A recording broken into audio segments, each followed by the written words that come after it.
मैं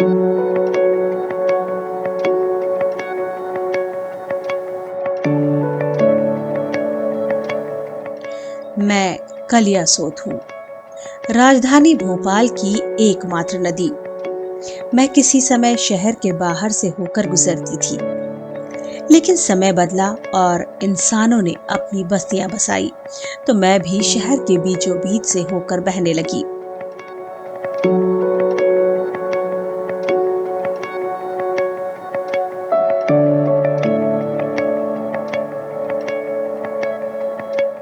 अभी आपको मुझे देखकर लग रहा होगा कि ये कैसी नदी है जिसमें पानी ही नहीं है। ऐसा नहीं है। मेरा पानी अभी इस बांध की वजह से ठहरा हुआ है। 1998 में मेरे प्रवाह क्षेत्र में ये बांध बनाया गया था।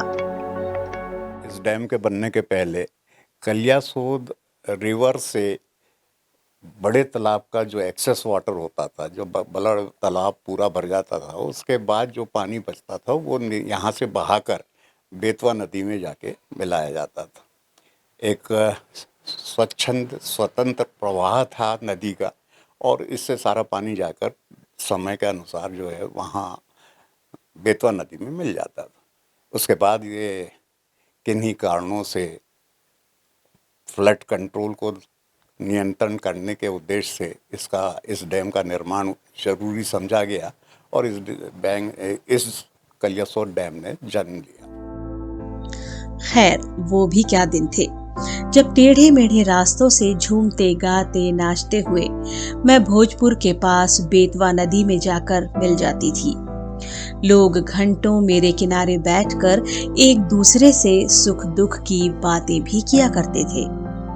डैम बनने के बाद मेरा प्रवाह रुक गया। मुझे एक बात बड़ी अच्छी लगती है कि आज से 15 साल पहले लोग मेरे पानी के मोल को पहचानते थे। डैम बनने के बाद जो थोड़ा थोड़ा पानी रिसता था, उस पानी को इकट्ठा करने के लिए कोलार के लोगों ने मेरे बहाव क्षेत्र में एक कच्चा डैम बनाने की शुरुआत की थी। वो शायद 2003 का साल था। प्रदीप पांडे भी इस मुहिम का हिस्सा थे।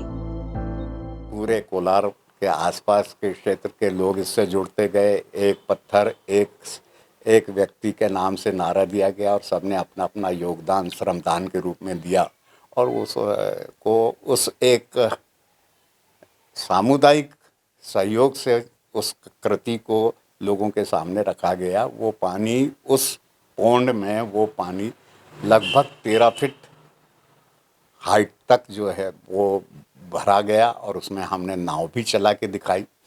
उस समय के तत्कालीन मुख्यमंत्री बाबूलाल जी गौर ने अनायास उसका अवलोकन किया, और उस समय ही उन्होंने उसके पक्के बांध के निर्माण के लिए आदेश दिए।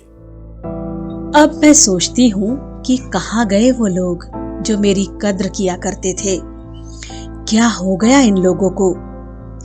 आज मैं अपनों के ही जुल्मों का शिकार हूँ। दिन ब दिन मेरी हालत खराब हो रही है। मैं धीरे धीरे मौत की तरफ बढ़ रही हूँ, और इन सब की वजह है मेरे किनारों पर खड़ी हो चुकी ये इमारतें। मेरे 36 किलोमीटर क्षेत्र में 500 से ज्यादा अतिक्रमण मेरे अस्तित्व को मिटाने पर तुले हैं। मेरे सीने पर सीवेज का गंदा पानी छोड़ा जा रहा है, और वो किनारे तो बचे ही नहीं हैं। अतिक्रमण ने मेरे पाठ को कम कर दिया है। लोग चुप हैं, जिम्मेदार देखकर भी अनदेखा कर रहे हैं। कुछ लोग हैं जो इस पर चिंता जता रहे हैं। आज जो स्थिति है वो इतनी भयावह हो चुकी है कि यदि इस डैम का कभी भी नियंत्रण अधिक पानी की वजह से नियंत्रण में कहीं कोई कसर रह जाए, या पानी वो समय से नहीं निकल सके, तो जो बसाहट यहाँ हो चुकी है उसका क्या होगा? ये एक गंभीर विषय है जिसके ऊपर न विभाग के द्वारा न सरकार के द्वारा सोचा गया। लेकिन चिंता जताने से क्या होगा? मेरे अस्तित्व को बचाने के लिए कुछ लोगों ने एनजीटी को गुहार लगाई। एनजीटी ने साल 2014 यानी 6 साल पहले जिम्मेदारों को आदेश दिया कि मेरे आसपास जो अतिक्रमण है उन्हें हटाया जाए।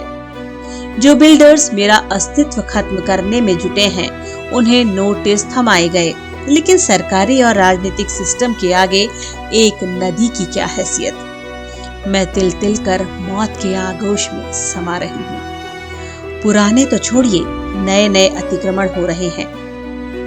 अब 10 सूत्र मेरे दर्द की कहानी आप तक पहुंचा रहा है। किस तरह से नियमों को ताक पर रखकर बिल्डिंगें बनाई गई हैं, कैसे आदेशों की धज्जियां उड़ाई गई है और कैसे मैं एक नदी से नाले में तब्दील हो गई। देखिए मेरे पूरे दर्द की कहानी 10 सूत्र पर लगातार।